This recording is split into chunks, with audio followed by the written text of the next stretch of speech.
going on, all you great people out there? Just got in from work. Let's get to it.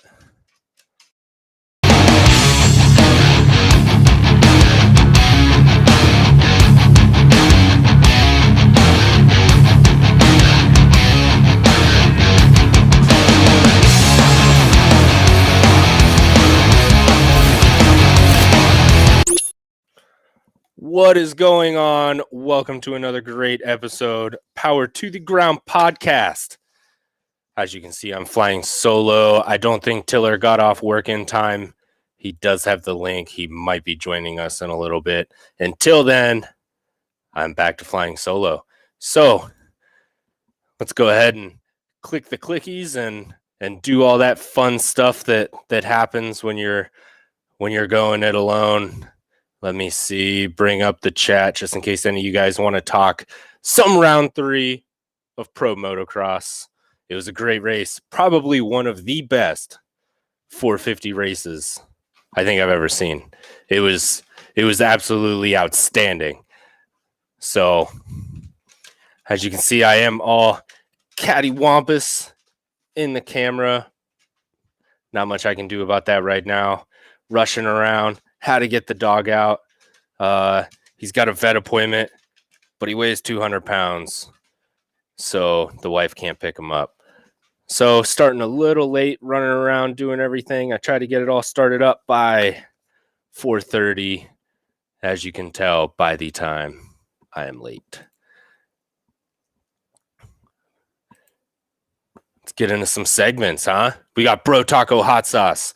Sean over at brotacofoods.com was gracious enough to give us promo code PTTG for 20% off all of your Bro Taco hot sauce stuff.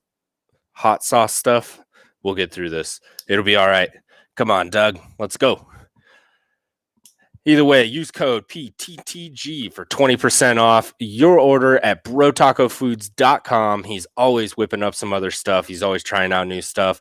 Heard from him that he is working on some dry rubs. No idea when that'll be coming out. So keep an eye out. I'm sure that it will be absolutely outstanding. Last I heard, he was also trying to make some jerky with the dry rubs for his dog. Although I'm sure if Sean made it, it is very easily eaten by humans as well, because his dog eats steak and all that other stuff. So I'm guessing it is probably still good. We also have Sunstar Sprockets and Chains. Sunstar-braking.com. Email the support. Use anything with PTTG in the subject and get 30% off. And I'll tell you what, for this episode, say Doug and Tiller are late, 24 hours late. If you can blast this out with 24 hours for this week only, they'll do 40% off your entire order at sunstar-braking.com. Go ahead and email them. Email is support@sunstar-braking.com. Don't forget to use code PTTG in the subject line so that they know it is from us to you and then to them. And don't forget 40% off this week because we were late.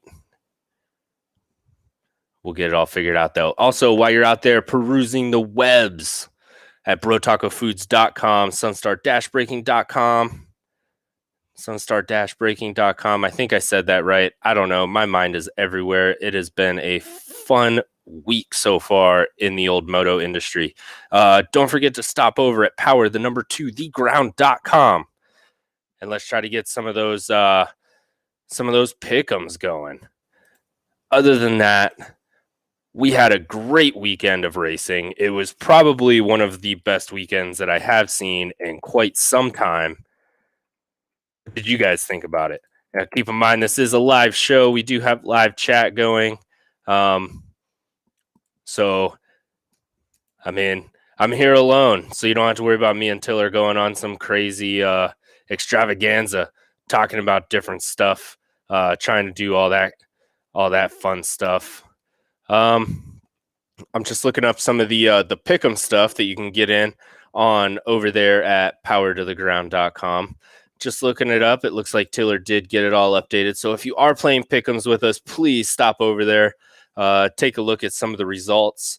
I'm pretty sure Jesse said that he was working on like a banner. The site looks different to me. So he's always over there tweaking on stuff, doing different little actions and stuff like that. Other than that, we had 250s. Good old Jalik Swole. Where did that kid come from? He came out of absolutely nowhere. 6th place, I think, at the last one. Seems like a real stand-up kid, though. Real nice kid. He's bringing it with the overall. That's absolutely insane. So a 1-3 for the overall. Led 7 laps in the first moto. 7. So I don't know. Great starts. Started first in the first moto and second in the second moto. So I love to see it, man.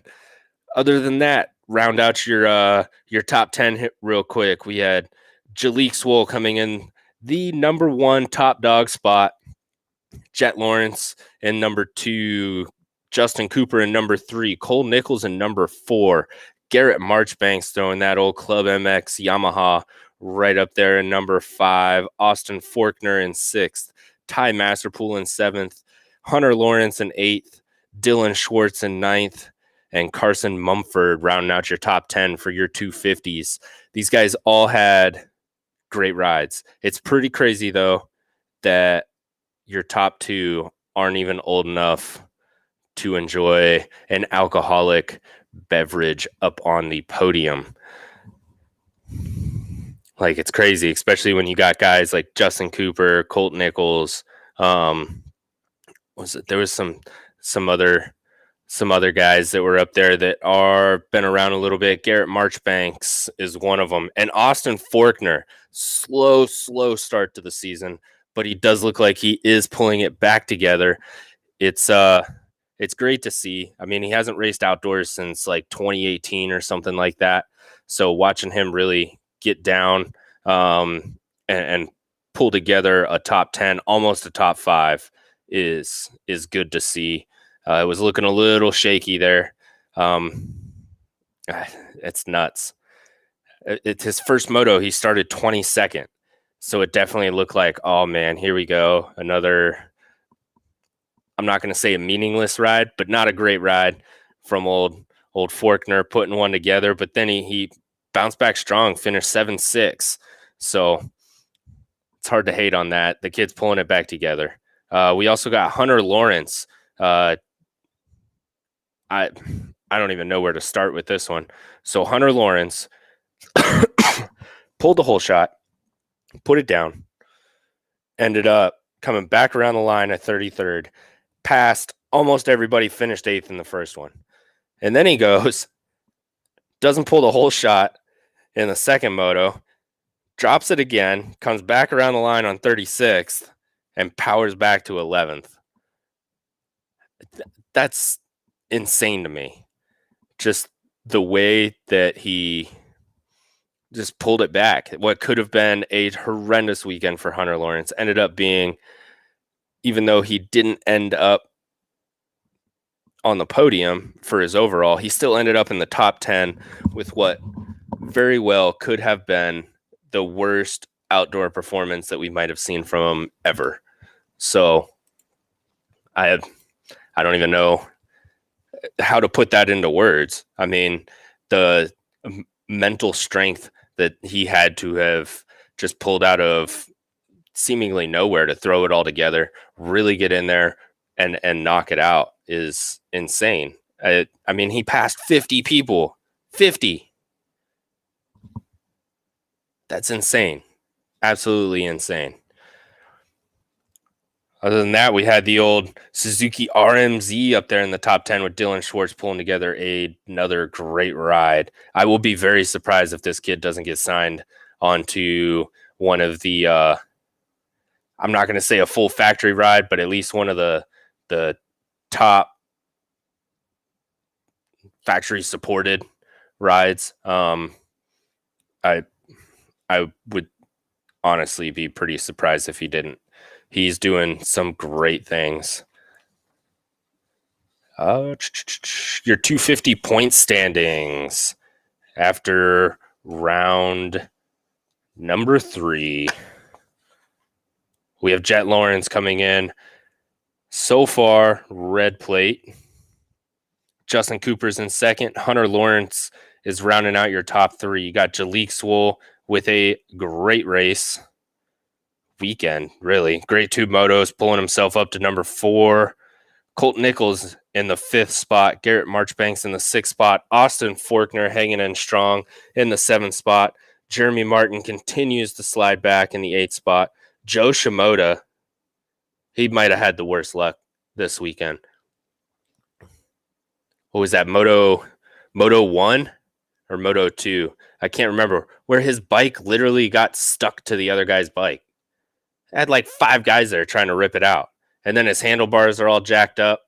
I don't even know how to go about like explaining that one. I don't know if the handlebars went in right behind the rear wheel and just twisted up and were trapped up against the subframe in the rear fender. Nobody really seemed to be able to explain it, except the bikes were stuck together with his handlebars and the other fellow's rear wheel. I don't know. That's or I guess it would have been the second moto. Yeah. Second moto he did that. RJ Hampshire with some bad luck, broken chain, leading the race. Like, what can you even do about that? There's 2 things when you're racing that are the absolute worst things ever. 1, fitness. If you don't have the fitness to finish it, when you do finish, you feel like shit. If you don't feel like shit for not being able to finish the race because of fitness, you probably should, because that's not something that is super hard to change. And the second one is mechanicals. Mechanical failures, at least for me, are the worst, because those are 2 things that can be prevented for the most part. I mean, if you're off even 2-3%, like, what happens, especially at the level that these guys are riding? 2-3%, you might as well just not even take it out of the paddock, you know? So that's definitely fitness and mechanicals, man. The 2 things that can be prevented, that when they do happen and cause you to have a bad race, are absolutely gut-wrenching. And I don't even know what to say. You know, that's horrible. Other than that, the 250s put on a good show. They really did. Where the real fireworks, though, Moto 2 of the 450s was absolutely phenomenal. Might have been, like I said at the top of the show, one of the greatest motos that I've ever seen. I don't even know how to explain it, other than I wish I was there. So I've been to High Point a couple times. This is the first, last year was the first year that I didn't go in a handful of years. This year I couldn't swing it with work because I'm heading to Redbud and Ironman. I didn't want to take that much time off work and be away from my kids for that long. And damn it, I wish I would have went.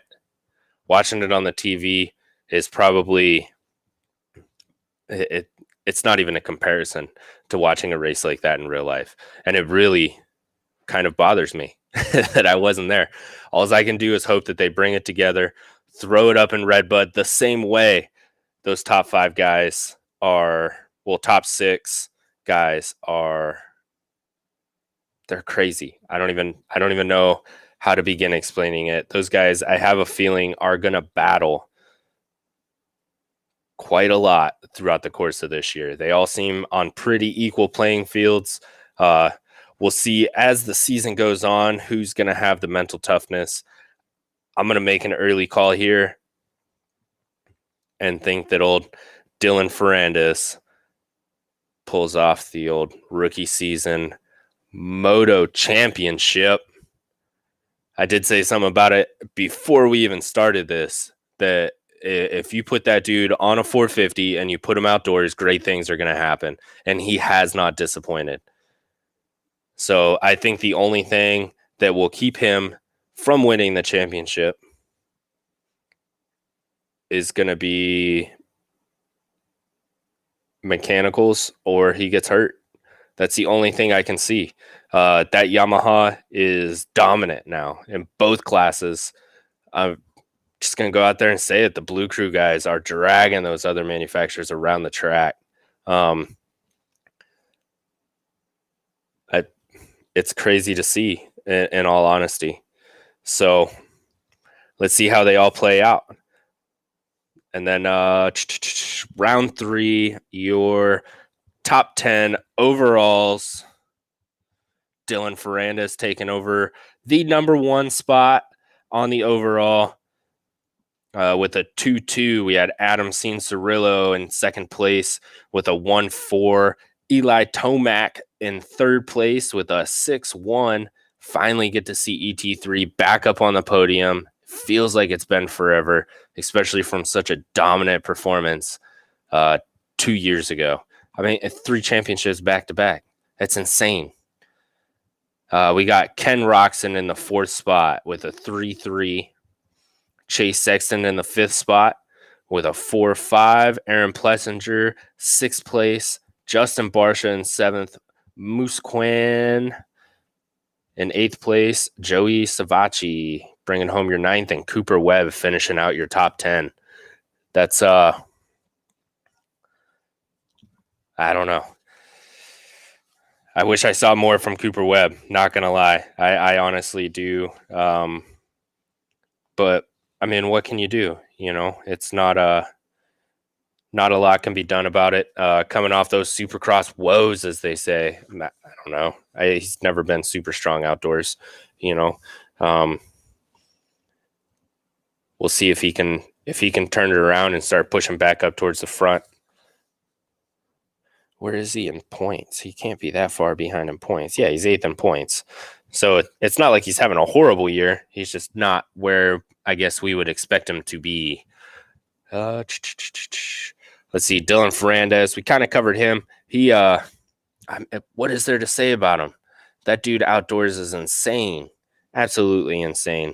I think it's going to be a him and Roxon show. And then we'll get, of course, Plessinger, Cianciarillo, Sexton, Barsha, Tomac, all kind of battling back behind those two. But I think if Roxon can hold it together up in the old dome piece, we're going to see some great battles this year. Some absolutely phenomenal battles between those guys.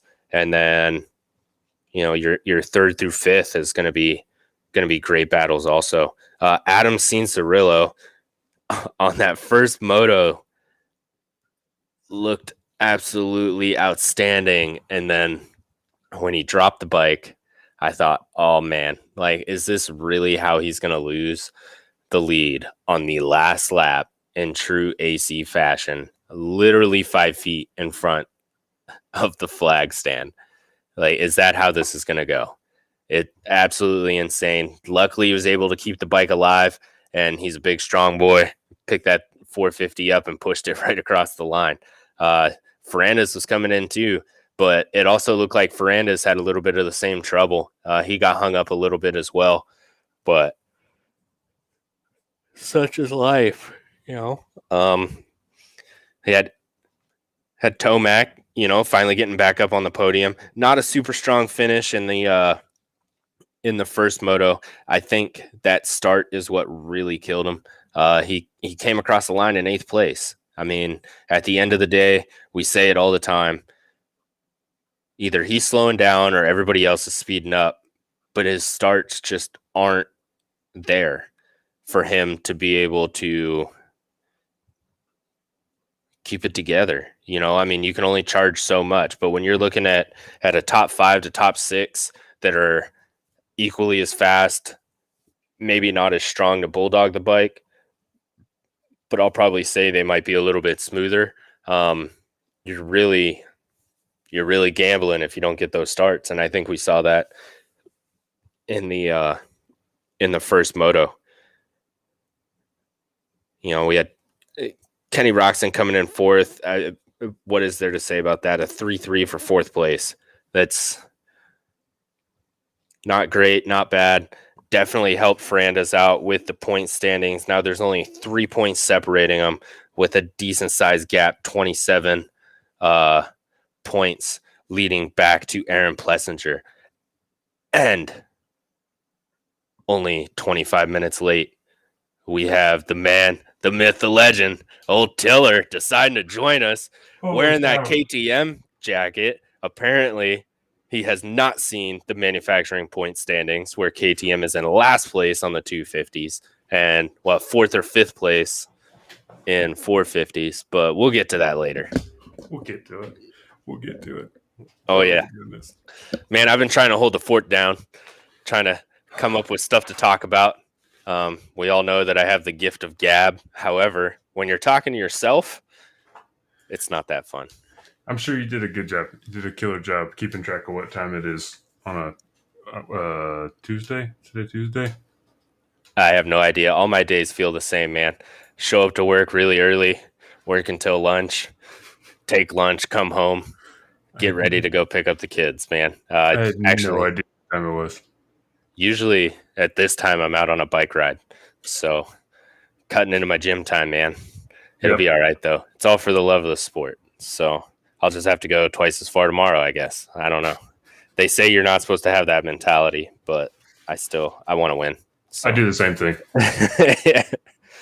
Miss one day, run twice as far the next. Oh, yeah. That's what did you think of the 450 Moto 2, man? As soon as it started happening, I was scared to talk about it. Why? I mean, there was a lot of exciting stuff, but man, I don't think that there are words that can paint the picture needed to kind of cover that race at all.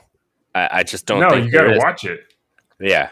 It's unbelievable, especially just after everything I've said, all the talk we've had for the past, we're coming up on 4 weeks since the first of the 3 motos we've had so far.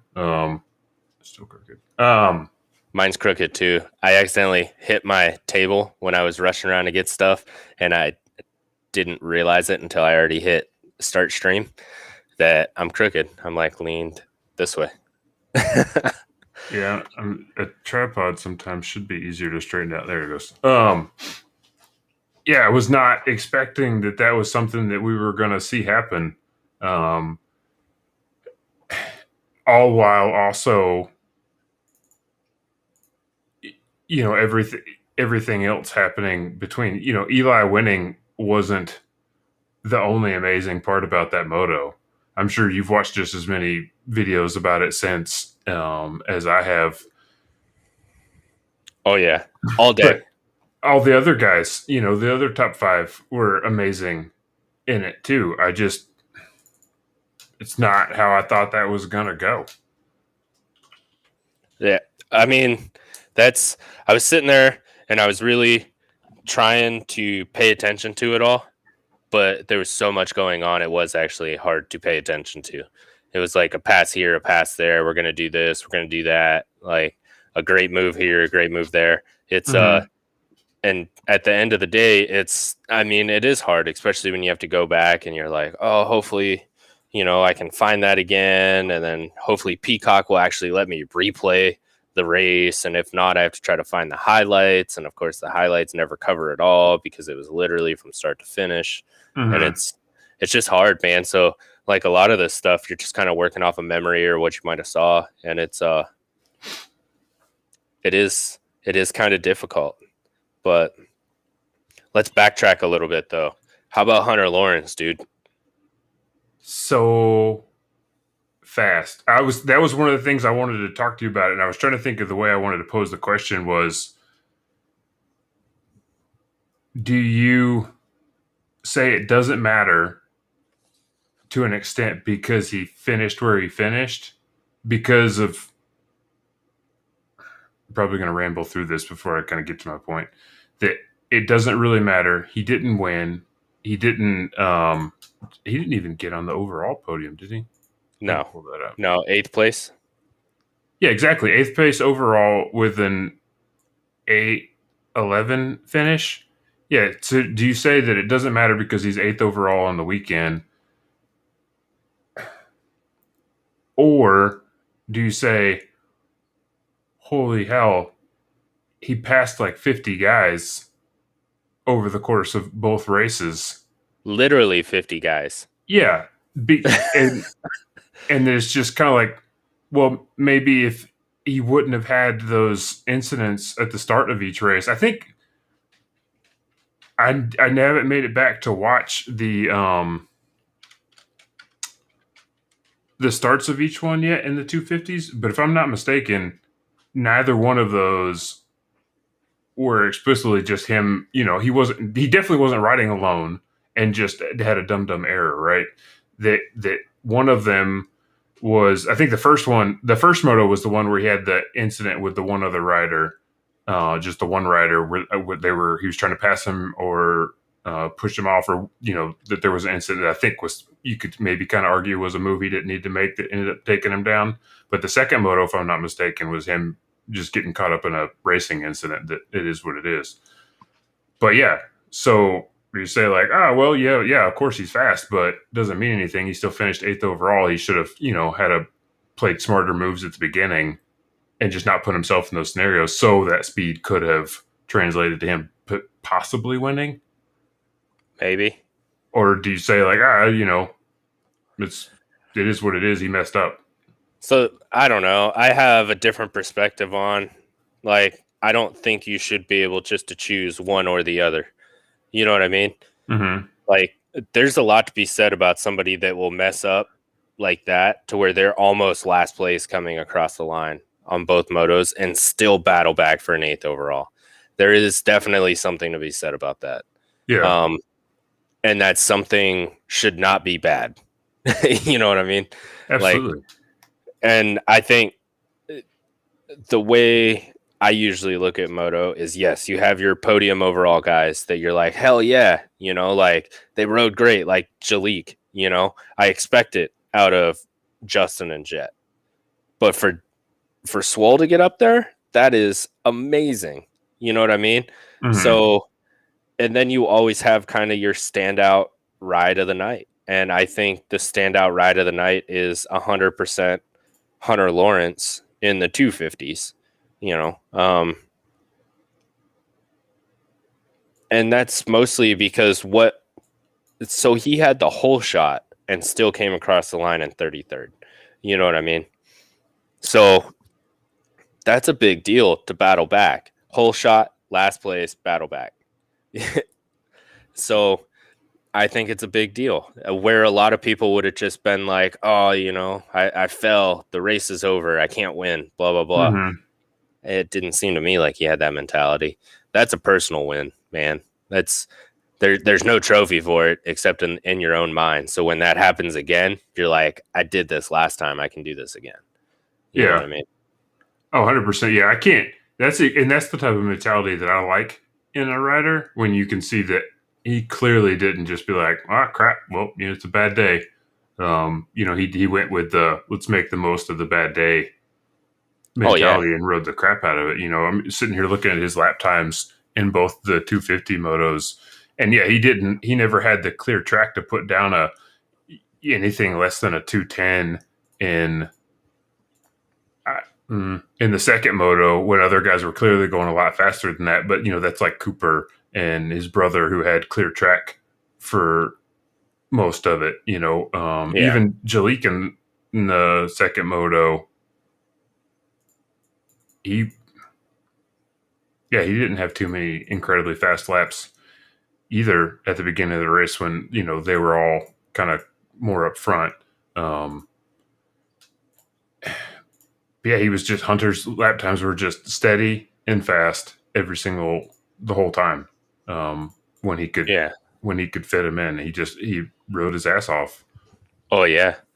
Yeah. That's, other than that, Caleb Russell finishing in 21st with a 15:21. Not bad for having your motocross debut be the same day as your pro debut. You know? Oh yeah, for sure. I mean, I was excited for him fantasy wise. I was expecting it to be a mutter because apparently the really dark green thing on a weather radar for 3 hours over an area doesn't mean that it's pouring rain the entire time. I'm not a weather person. I didn't go to school for that. I just assumed that meant it was probably going to rain. It didn't really rain. It rained a little bit in the 250 first moto. I think it rained a little bit. Yeah, I was just expecting torrential downpours. Yeah, from 12 to 3, the radar showed just green over the track the entire time. Oh yeah, and I was like, oh, it's clearly going to be raining there any second now, and that's not how radars work. But yeah, so I was expecting him to have an opportunity to show some real, mud skills out there for suffering through crappy conditions forever from GNCC. But even then, still the 21st overall's killer out there. And then I don't remember, was his injury mostly just the jaw injury, or did he have other breaks or something from that? I don't know. The accident that took him out. The only thing that I really heard was the jaw, but you don't just break your jaw on a motorcycle without hitting other things. It's not like a bar fight, where that might be your only injury. So I would imagine like one or the other shoulders, probably a hip, stuff like that. So yeah, I just couldn't remember. I was just trying to think through, but like to your point, if it's other than the fact that maybe if he just bruised up a lot of other stuff, then maybe some of the other injuries we're feeling. Coda says collarbone. Oh yeah. Oh crap. Yeah, that's not something you just kind of brush off, comfortably ride through. Yeah. Make it work. Yeah, I was impressed with him. There were a lot of good 250 guys or privateerish guys out there that did really well too for this race. Oh, Grant Harlan, he was out there this weekend. I kind of forgot about him for fantasy. I threw my fantasy stuff together really quick and completely forgot about him. I saw him on that he was going to be out there earlier, and I tried to remind myself to look at him, but totally forgot about it. So that was actually the first race he has made this year. Yeah. Which I think it's kind of funny that he's repping Hawaii this year because he's out of Texas. Well, they've been making a joke about that for even when he was racing Supercross this year, if not last year too. For some reason his I think multiple rounds previous his hometown has been listed as Hawaii. Yeah. And he's has not appeared to be a Hawaii kid. No. I haven't looked at his birth certificate, but I'm pretty sure he's not actually from Hawaii. Yeah, I don't know. Last I knew he was from Texas. Yeah. But it's I was just flipping through that and I was like, well, that sticks out quite a bit. But they did have from other places. I was surprised when I was looking at the entry list again. I think this was the first race for Dominique Thury too, to come back for the club team on the Yamaha, and he did pretty good for this being his first outdoor race of the season. He hasn't raced in Supercross. 2020 got 2 points, man. That's what counts. Oh, that hurts. A 23rd overall with a 2020. Yeah. Yeah. You got points. Points. That's good. The 250. Poor RJ, man. Oh, I know. That's what I was going into it a little bit on my little 250 rants at the beginning of the show. Like, I mean, what can you do with the chain? It's not like something else where you like forgot to tighten down hub bolts or forgot to tighten down his counter shaft or, didn't torque the head right or forgot to put gas or coolant in it or, and that kind of stuff happens. Yeah. So, Yeah, I was kind of talking about that earlier. I mean, it's what can you do? It sucks. Those are the worst DNFs ever to have too. Is a mechanical like that.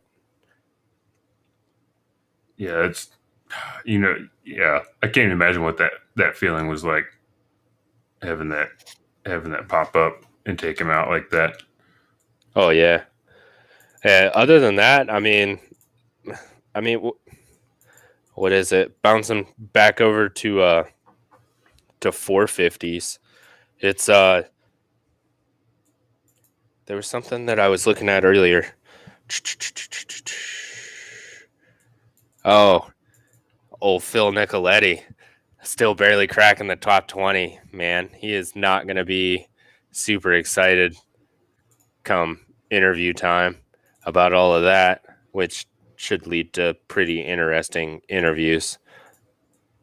Oh yeah, And he had. then, I was listening to some of his stuff about the race earlier.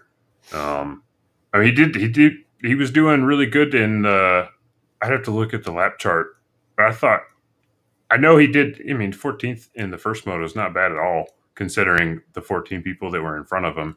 You know, yeah, um, I can't remember what happened in the second moto because I thought he was running up high in the second moto for a while. yeah, he fell Also, back almost 8 spots. So I'm not sure what happened. That's I expected a little more out of Barsha this weekend too, or at least to see him a little more than what I did. Same with Musquin, man. Like yeah, I I just don't even haven't know. seen anything flashy from him yet. I Yeah, expected to see something flashier from him before we'd see it from Tomac. Tomac's a hard one to judge though, because he'll just go, whatever. To I just set a track record, Yeah, like back to back. but I'm it's just glad to so see. hard. This Oh, one go ahead. being I kind of want to just stop thinking, appreciate the moto for what it was and getting to see him do what he did in that moto, and then just tell myself I have to stop thinking about it because 1 out of 6 you can't do doesn't mean anything, right? Yeah. I mean, I'm not going to sit here and struggle for the next 2 weeks being like, oh my God, is it just going to be the summer of Tomac? Can he come back and, from a, what are we at? 47 point deficit. Can we come back from a 47-point decimate or deficit to win this one with rides like that? He had 1 out of 6. He's the No, current king of the outdoors, but he's not you going to win. have to look at the guys up in first and second, though. Yeah, I there's no way Tomac is coming back and fixing that gap. Maybe a top 5. yeah. It's not like he murdered outdoors last year. If he would have murdered outdoors last year and he just had 5 and did a lot better in Supercross, and then he had just 5 odd motos at the start, then I could be like, okay, then maybe he's back. Yeah. But the past year and a half to 2 years of actual races for him are not full of examples showing that, oh crap, he figured it out. Yeah. Yeah, I don't know. I would just looking at the papers in front of me or whatever, and I cannot explain to you how much it bugs me that Honda and KTM both have Works Edition and Factory Edition at the end of their bike names off of the what is it, Pro Motocross results or whatever. Yeah, Like, WE, WE, FE, FE. yeah, like no shit, you don't say. Yeah. Like, did you just get some fancy new plastics and a little bit of bling on yours too? No, I'm pretty sure yours is the actual American Factory Edition and Works Edition. Yeah, it's part of the whole homologation stuff for them. Is they get to make those. Okay, KTM figured it out. Figure out how to do that to come out with those. Put the trick parts on the bikes. It was kind of cool. I mean, yeah, they're not real works bikes like they used to be, or like they run in GPs. Yeah, GPs or anything. It's just it's kind of weird to funny to bother see me. that on there. Yeah, like pretty sure we all know what you're riding. Like you could legitimately just put like the manufacturer. Yeah. You put he's just on the Honda 450, guys. It's no big deal. Yeah. But I guess also at the same time, it is the difference because then when you look at it, it kind of does signify the model that they're, well, also it doesn't matter because it's not like they're running the same parts that come on the Works Edition off the floor. Because then I was about to say, it's like, oh, well, then you can look at and see, Kenny's on the Works Edition one, but then poor Jeremy Hand's on the normal 450R. They're not even, neither one of them are like the factory 450R versus the 450R Work Edition. To your point, it's just they're running the Honda frame and power plant. Everything else is something different. That is very true. And I saw Corey Karsten made it out. I think that's his first moto of the year. Didn't get any points that I see. Yeah, that's his first moto. Just in front of old Bryce Backus, which we'll get into in a little bit. Oh. 33rd. Yeah. There we are. Yeah, we had some Fast Freddy put in some good results. Heart 17th. Dude showed up. Yeah, he was. That's actually, since we've already pretty much covered it all anyway. That's the old drive of the race, dude. Hart, Ramth, and Lawrence. Lawrence is going to be hard to beat. Like for the year, 50 is a lot. Even with just one moto. Yeah, being 25, that's hard. Only a few guys are capable of that. Period. Oh yeah, and Hart Ramf with 16. That's I did do these pretty quick, but he was the highest one that really jumped out to me. At first, I was thinking it was old Dean Wilson, but he missed it by like 2 spots. Which moto was that in? I did both of them and then combined them together. Ah, gotcha. Yeah, Dean started out 23rd in Moto 2. Finished in 12th. He went 12-12. Pretty good. Yeah. He moved up a lap, at least a position a lap in Moto 2 for. And he got diagnosed with Epstein-Barr just before the race, too. I heard about that today. I didn't even catch that. Yeah. When he announced it. He put it up on his Instagram or something like that, I think they said. That's still just looking at these results and seeing where he finished. That's the hardest part about this class right now. Thinking about it is a guy like Dean Wilson. It feels hard to say he's finishing around 10th or further back in a moto, right? Yeah. But then when you look at everybody in front of him, you're like, oh no, I could see him finishing behind Cooper Webb, Marv, Barsha, AP, Sexton, Roxon, Tomac. Oh, yeah. Oh, okay. Crap, it actually makes sense. It's not like the number matters as much anymore. It is, the ranking of, well, who did you finish behind? Yeah. That's not a good way to look at the race, though, man. No, it's not as much fun. I mean, there's a point where you still consider first, second, third, Yeah. But for a guy like Dean, it's like, 12 sucks. But, did you think you were going to be able to beat these 10 guys? All 10 of them? I don't know. When I line up, I think I can beat everybody. I don't care. Yeah. Your goal is definitely to beat as many people as you can. You don't get to the back of them and be like, well, I'm just going to chill here because I know there's no way I'm going to get around them, right? You keep pushing. Man, yeah. But then you got guys like Cody Schock finishing right behind him on an overall. That's pretty exciting. Oh, yeah. There was a lot of a lot of surprises. Like Cody Shaw kind of surprised me. Canning, Tyler. I always butcher this dude's name, and he's up on my wall at work. Medaglia. He's another one. You don't see a lot of like super fast guys that come down just to race and do fairly good. Canning, I don't think I've ever heard of him. I And can't say that I have. old Fast Freddy, he kind of surprised me pulling in the top 20. I did notice that he switched to a KTM for outdoors, though. I only knew that because I remember looking up because I forgot what he was going to be riding. Didn't he switch to a KTM right at the end of Supercross too? Maybe. I don't know. Maybe. I can't remember. But I do remember I had to look it up because I just wasn't sure because I knew he wasn't on a Suzuki. You know, the same. He obviously wasn't on the team he was on last year when he was doing when he had those moments where he was up there around 10th or better. Yeah.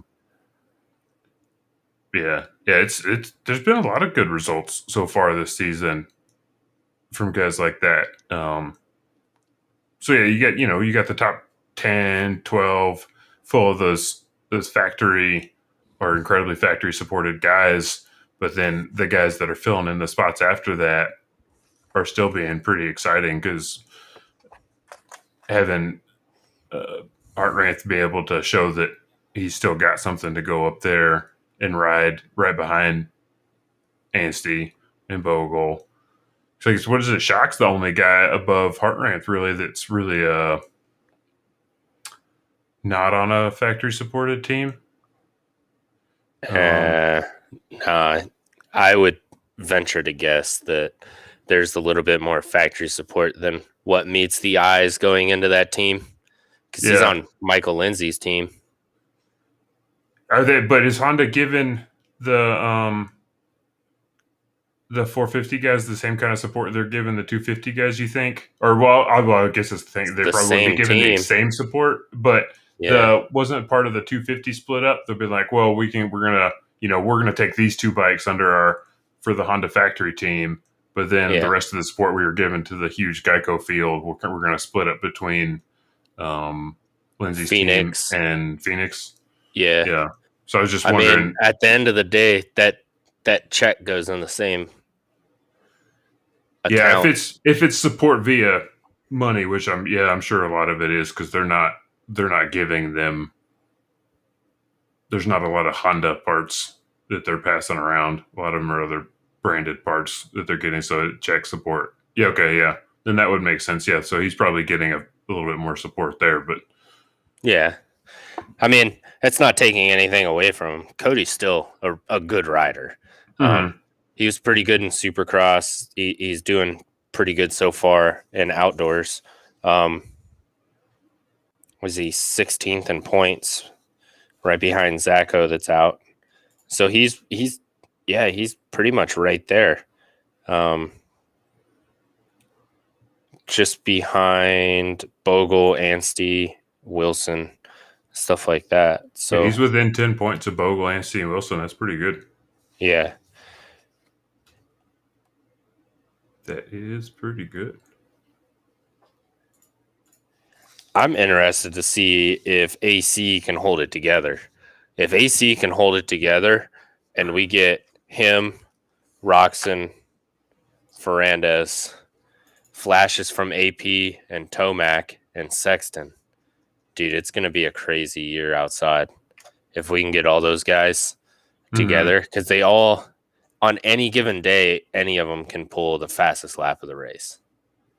Any one of those guys can, especially outdoors. So, and that's where this could get exciting because, to your point, any one of those guys in the top 5 right now, and apparently Eli in 7th overall, can pull out the fastest lap of the race, possibly, or 8 fast laps, to take home one win. Yeah.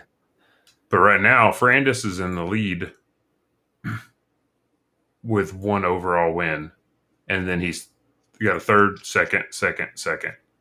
So if this comes down to what we traditionally see, what I want to believe I remember us traditionally seeing with outdoors is more often than not, a lot of the overalls don't come down to a tight battle between two guys every weekend. There's one guy that just wins the overall. Whether it be because the luck of the draw with the numbers of the finish is everybody else, or because they outright won that weekend. Yeah. But if you get a guy that like Dylan, or I think Kenny's got the racing experience to think through this and understand that same way, then we're like, okay, Tomac's on fire 1 out of 6 motos. I'm going to let him have it this weekend, but I'm going to do everything I can to comfortably fight for a second overall, just like I got last weekend, just like the weekend before. Oh, yeah. Consistency wins championships, man. Yeah. So that's the thing. I think that's going to be the exciting part is like we're still going to get to see great races, but then it's going to be interesting to see if it keeps playing out like that to where Kenny and Dylan are fighting for those consistent, second, thirds every race, even if they're not winning. Keep watching where they're finishing on their overalls and, who else is like, okay, cool. Sexton's up here finishing first this weekend. We'll let him have it. You and I are going to battle for my first, like second and third because I want those championship points. Yeah, definitely. That'll be exciting to watch. Yeah, that's I'm just kind of visualizing it in my mind, but yeah, it's I don't know. It will definitely be fun to watch. I got 4 minutes before I got to jump off and go snag my kids though, man. Oh, 10-4. But it's so let's jump into the old sauced it moment, man. So your Bro Taco sauced it moment brought to you by Bro Taco Hot Sauce, brotacofoods.com, code PTTG for 20%. I say it was Bryce Backus, old number 794, finished in the 34th overall. Not his fault. He just tipped over in front of AC. Was he the one that AC walked around? Yeah. Oh, I didn't even realize that's who that was when I was watching it. God, yeah, that was, yay for him getting the highlight reel. But yeah, you also don't want to be that guy, right? Because imagine if somebody else would have been right there. Oh, yeah. And it would have cost AC the race. I don't think AC's probably the only guy that I would have wanted to do that to because he's probably the only one that wouldn't just tear your head off instantly. What can you do? Oh, you can't. But I'm just saying, as far as his personality, he's probably the one that's most likely to just stay even kill about it. Yeah, and just laugh at him, and like that would be his exact response. He's like, "What am I going to do about it?" Yeah, and just roll with it. But he did follow the lapper into the rut. Yeah. It is what it is. What about you, man? I don't know if I could think of an exact moment out. This might be lame, but I think I'm just going to have to go back to Hunter kind of did it to himself. He had two moments that put him on the ground that put him in the same position to have to then turn himself into the drive of the weekend. I don't, obviously there wasn't that big of a highlight reel for how he crashed. He didn't do something funny over the bars or anything insane, but the fact that he ended up on the ground twice at the beginning of each motos, that's he sauced himself. Oh yeah.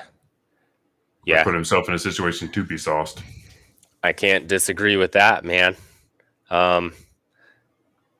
With that though, I'm gonna jump into the old closers, man. So I gotta go pick up my goons. We got squad. Oh yeah, man. Got Bro Taco Hot Sauce, brotacofoods.com, code PTTG for 20% off. Also, don't forget to stop over at Sunstar Sprockets and Chains at sunstar-breaking.com. Email support with the code PTTG in the subject. And like I said at the beginning of the show, since we did miss yesterday and Tiller decided he was going to take his sweet time getting here today. If you make fun of Tiller, I'll give you 40%.